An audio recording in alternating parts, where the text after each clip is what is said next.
अस्सलामु अलैकुम वरहमतुल्लाहि तआला बरकातुहू। नहमदुहू व नुसल्ली अला रसूलिल करीमिल अम्मा बाद फ़क़द क़ाल अल्लाहु तआला व फ़िल क़ुरानिल अलीम व फ़िल क़ुरानिल मजीद। औज़ु बिल्लाहि मिनश शैतानिर रजीम। बिस्मिल्लाहिर रहमानिर रहीम। அளவற்ற அல்லாஹ் என்னும் நிகரற்ற அன்புடனும் ஆகிய அல்லாவின் திருப்பெயரை கொண்டு ஆரம்பம் செய்கின்றேன். நமது ஈருலக தலைவர் நபி முகமது நபி ஸல்லல்லாஹு அலைஹி வஸல்லம் அவர்களின் மீதும் அவர்களின் குடும்பத்தாரின் மீதும் அவர்களை அப்படியே பின்பற்றுகின்ற சத்திய சஹாபாக்கள் மீதும் தாபீன்கள் மீதும் என் மீதும் உங்கள் அனைவரின் மீதும் உண்டாகட்டுமாக. அவுது பில்லாஹி மினஷ் ஷைத்தானிர் ரஜீம். பிஸ்மில்லாஹிர் ரஹ்மானிர் ரஹீம். எனக்கு கொடுக்கப்பட்டுள்ள தலைப்பு அன்னலாரை பற்றி அறிவோம், அவர் வழி நடப்போம். திருக்குறான்ல வந்து முஹம்மதுன்னு ஒரு சூரா அல்லாஹ் அருளி இருக்கிறான். அதுல ஒரு வசனம், யா ஐயுஹல்லதீன ஆமனு அதீயுல்லாஹ வ அதீயு ரசூல வலா துப்திலு அமாலக்கும். இதுல என்ன சொல்லியிருக்குன்னா, நம்பிக்கையாளர்களே அல்லாவுக்கு கீழ்ப்படியுங்கள், அவனுடைய தூதருக்கு கீழ்ப்படியுங்கள், அவனுக்கு மாறு செய்து உங்கள் நன்மைகளை நீங்கள் வீணாக்கி விடாதீர்கள் அப்படின்னு குரான் வசனத்துல வந்திருக்கு. 47வது சூறாவா முகம்மது என்ற பேர்ல சூறா இருக்குது. ஒரு சூறா தான் முகம்மது என்ற பேர்ல இருக்கு திருக்குரான்ல. நபி ஸல்லல்லாஹு அலைஹி வஸல்லம் அவர்களின் வாழ்க்கையை, அவர்கள் பேசிய சொல், நடைமுறை, குணங்கள், பழக்க வழக்கங்கள் அனைத்தும் குரானை பின்பற்றியே வாழ்ந்தார்கள். அவர்களை போன்று வேறு எந்த தலைவரும் இந்த சிறப்பை அடைய முடியாது. அவர்களின் பண்புகளை பின்பற்றினால் நாமும் நல்லொழுக்கமுள்ள நல்ல மனிதராக ஆகிவிடுவோம் என்பதில் சந்தேகமில்லை. அல்லாஹு தாலா 1,24,000 நபிமார்களை அருளியுள்ளான். நமக்கு இந்த உலகத்தில் ஆரம்பிச்சதுல இருந்து 1,24,000 நபிமார்களை இஸ்லாத்தை பரப்புவதற்கும் எத்தி வைப்பதற்குமாக அனுப்பியுள்ளான். அதுல குறிப்பிட்ட சில 25 நபிமார்களை மட்டும்தான் அல்லாஹு தாலா தன் திருமறையான திருக்குரானில் சொல்லி இருக்கான். அந்த 25 நபிமார்கள் யார் என்றால், ஆதம் அலைஹிஸ்ஸலாம் முதல் ஆரம்பித்து இறுதியாக இறை தூதர் நபி ஸல்லல்லாஹு அலைஹி வஸல்லம் அவர்கள் வரை குரான்ல இடம்பெற்றிருக்கு. ஏன் இறுதி தூதர் நபி முகமது ஸல்லல்லாஹு அலைஹி வஸல்லம்னு சொல்றாங்க?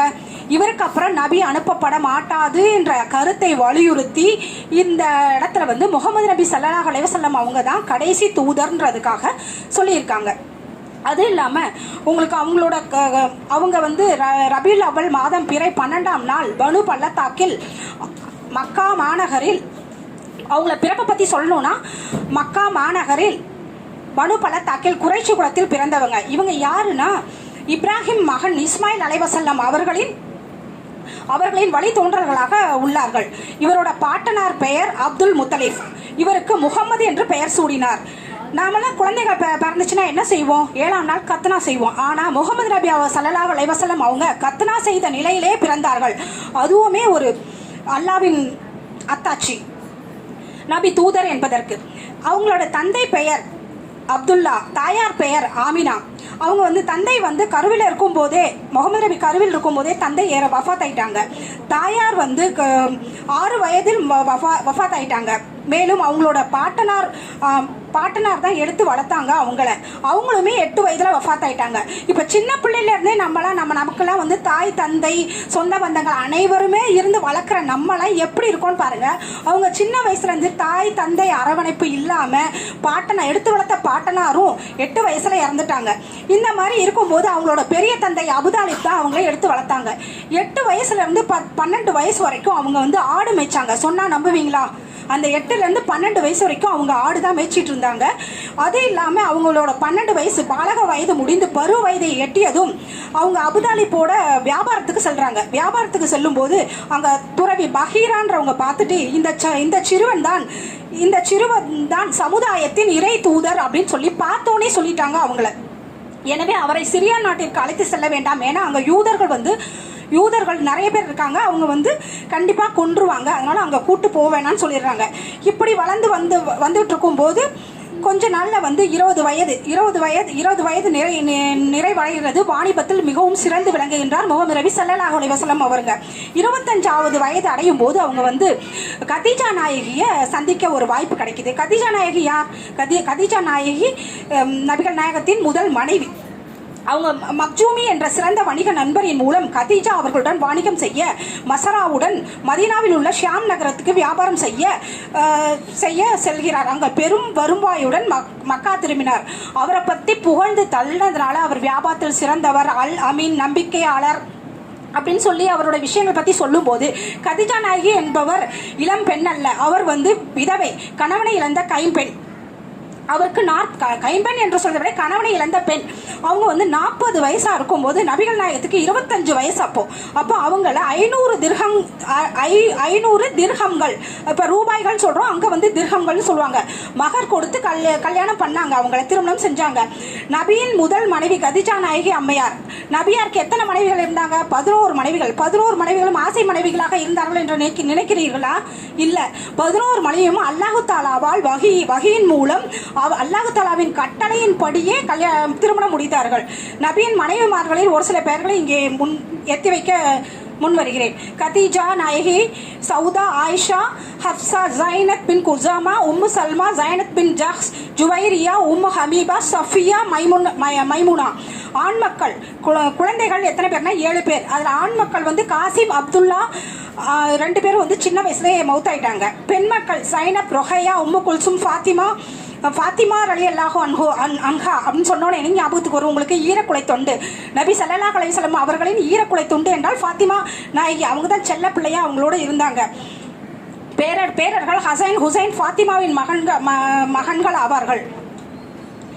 அவங்களுக்கு சேவம் செஞ்சவங்க பிலால் ரலியல்லாஹு அன்ஹு, அனஸ் ரலி, உம்மு ஐமன், மாரியா. அவங்களோட முதல் வகை எங்க வந்துச்சு? அவங்களுக்கு 40 வயதில் ஹிரா குகையில் வந்தது. மக்காவில் நபி பட்டம் 40 வயதில் நபி பட்டம் கிடைத்தது. இதுக்கு நடுவில் 35 வயசுல காபாவை புதுப்பிச்சாங்க. அந்த காபாவை புதுப்பிச்சதுலே அவங்க சில கோத்திரத்தார் ஹஜ்ரல் அஸ்வத் கல்ல அந்த காபால காபா பணி நடக்கும்போது அங்கே செட் பண்ணும்போது அங்கே நான் தான் கல்லை கொண்டு போய் வைப்பேன் அப்படின்ற போது பல சண்டைகள் வந்துச்சு. அங்கே அந்த இடத்துல அவங்க நடுநிலையான நீதி வழங்குறது, நீதி பேரரசராக நின்று அல் அமீனாக நம்பிக்கைக்குரியவராக இருந்து அந்த விஷயத்தை முடிச்சு கொடுத்தாங்க நபிகள் நாயகம் ஸல்லல்லாஹு அலைஹி வஸல்லம் அவர்கள். அதுல இருந்து அவங்களுக்கு அல் அமீன்ற பேரும் இருக்கு. முதலில் இஸ்லாத்தை ஏற்ற பெண்மணி கதீஜா நாயகி அவர்கள்.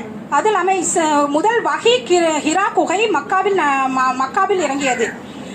முதல் சூரா இக்ரா பிஸ்மி ரப்பிக் அல்லதி சூரா ஹலக் சூரால இருக்கு. முதலில் இஸ்லாத்தை ஏற்ற ஆண் அபூபக்கர் சித்திக் ரலியல்லாஹு அன்ஹு, உற்ற தோழன், வயதில் முதிர்ந்தவர். முதல் அடிமை பிலால் ரலியல்லாஹு அன்ஹு. முஸ்லிம்கள் முதல் ஹிஜ்ரத் நபித்துவம் கிடைத்த 5ஆம் ஆண்டில் அபிசீனியாவிற்கு மன்னர் நஜ்ஜாசி ஆட்சியில் தான் முதல் ஹிஜ்ரத் செய்யப்பட்டது. முதல் ஹிஜ்ரத் செய்தவர்கள் யாருன்னா மகள் ருஹையா அன் உஸ்மான் ரலியல்லாஹு அன்ஹா பிளஸ் 11 ஆண்கள் மற்றும் 4 பெண்கள். நபித்துவம் கிடைத்த 10 ஆண்டுகளில் தாயிஃப் நகரில் நபித்துவம் கிடைத்த 10 ஆண்டுகளில் தாயிஃப் நகருக்கு இஸ்லாத்தை பரப்புவதற்காக சென்றார். அவருடன் துணை சென்றவர் ஜயித் இப்னு ஹாரிதா உடன் சென்றார்.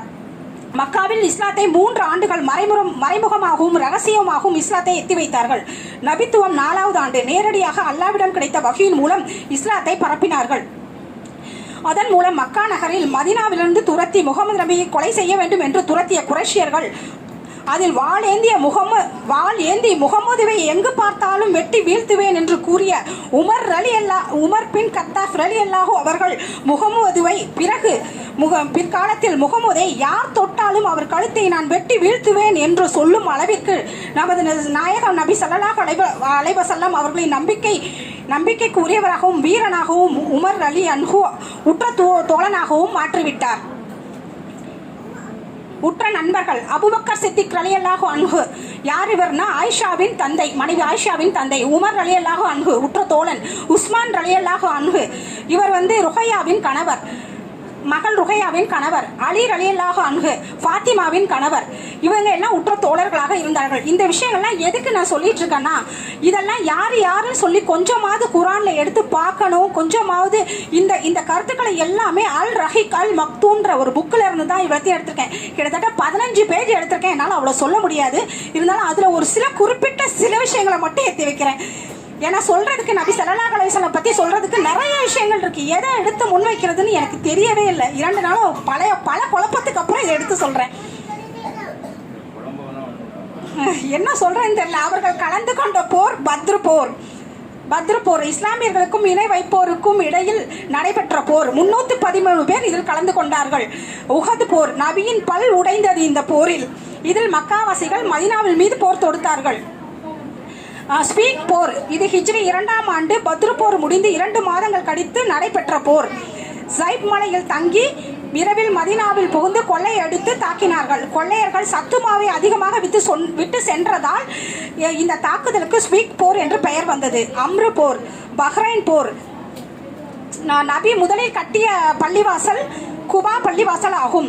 நபி ஹிஜ்ரத் செய்து மக்காவிலிருந்து மதீனாவிற்கு செல்லும் வழியில் குபா என்ற இடத்தில் தங்கினார்கள். அங்கு கட்டிய பள்ளிவாசல் குபா பள்ளிவாசல் ஆகும். மதீனாவின் எல்லையில் மதீனா எல்லையில் ஹர்ரா என்னும் மலைப்பிரிவில் முதலில் மதீனாவுக்காக இஸ்லாத்தை எத்தி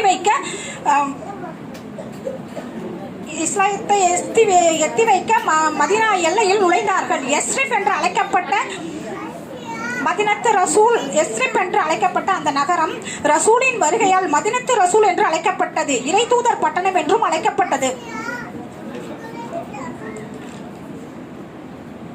பேச்சில் புன்னகை முகம் என்றும் அவர்கள் சிரித்த புன்னகை முகத்துடனுமே நபி ஸல்லல்லாஹு அலைஹி வஸல்லம் பார்க்கக்கூடியவர்களாக இருப்பார்கள். பேச்சில் நளினம், எதிரில் பேச வந்தவர் பயான் கேட்க வந்தவர் மனனம் செய்யும் வகையில் வண்ணம் இடைவெளி விட்டு தெளிவாக பேச்சு இருக்கும். உயர்ந்தவன் தாழ்ந்தவன் சிறியவன் பெரியவன் என எந்த பேதமும் இன்றி அனைவருடனும் அன்புடன் பழகுவார்கள் என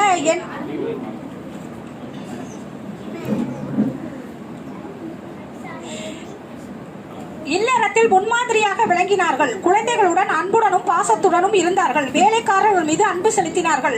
அடிமை காலத்தில் நபி ஸல்லல்லாஹு அலைஹி வஸல்லம் அவர்கள் வீதியானாலும் நின்று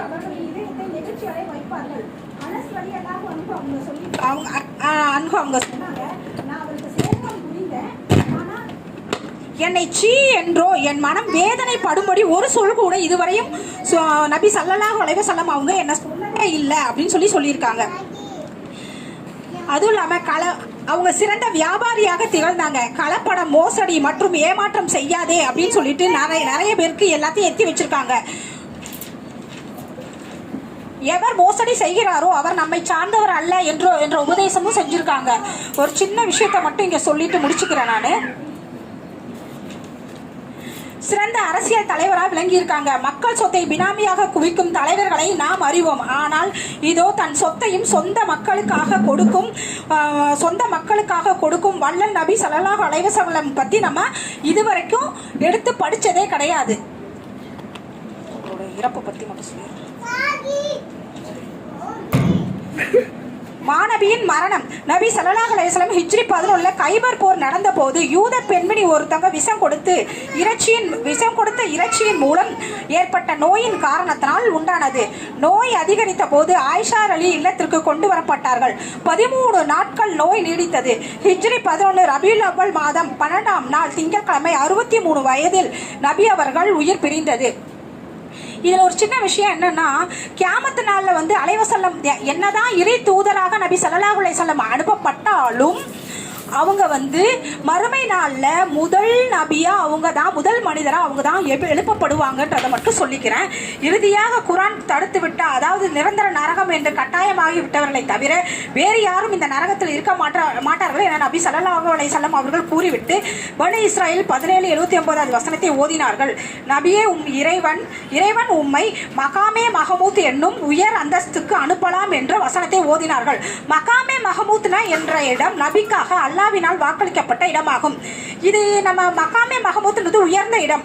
இதை நபிக்கு கிடைக்கணும்னு அல்லாஹ்வே வாக்கு கொடுத்துருக்கான். ஆனால் நம்ம இது எப்போ சொல்லணும்னா, பாங்கு சொன்னோட நம்ம எல்லாரும் ஒரு துவா சொல்லணும்னு சொல்லி நபி ஸல்லல்லாஹு அலைஹி வஸல்லம் சொல்லியிருக்காங்க. பாங்கு துவாவை, அந்த பாங்கு துவாவை நம்ம சொல்றதன் மூலியமாக அவங்களுக்கு நம்ம சில விஷயங்களை சொல்லலாம். இந்த பாங்கு துவாவை மட்டும் பாங்கு சொல்லும்போது சொல்லிருங்க. இந்த பரிபூர்ண இறை அழைப்பிற்கும் உயர்வான தொழுகைக்கும் உரிய ரட்சகனே, முகம்மது அவர்களுக்கு வசீலாவையும் மேன்மையும் உயர்ந்த பதவியையும் நீ வழங்குவாயாக. மேலும் அண்ணலாரை நீ வாக்களித்துள்ள மகாமே மஹமூத் என்னும் தளத்தில் உயிர் எழுப்புவாயாக. நிச்சயமாக வாக்குறுதிக்கு நீ மாறு செய்ய மாட்டாய் என்று கூறி முடித்துக் கொள்கிறேன். அவுது பில்லாஹி மினஷ் ஷைத்தானிர் ரஜீம். பிஸ்மில்லாஹிர் ரஹ்மானிர் ரஹீம். அஸ்ஸலாமு அலைக்கும் வரஹ்மத்துல்லாஹி தஆலா வபரகாத்துஹு.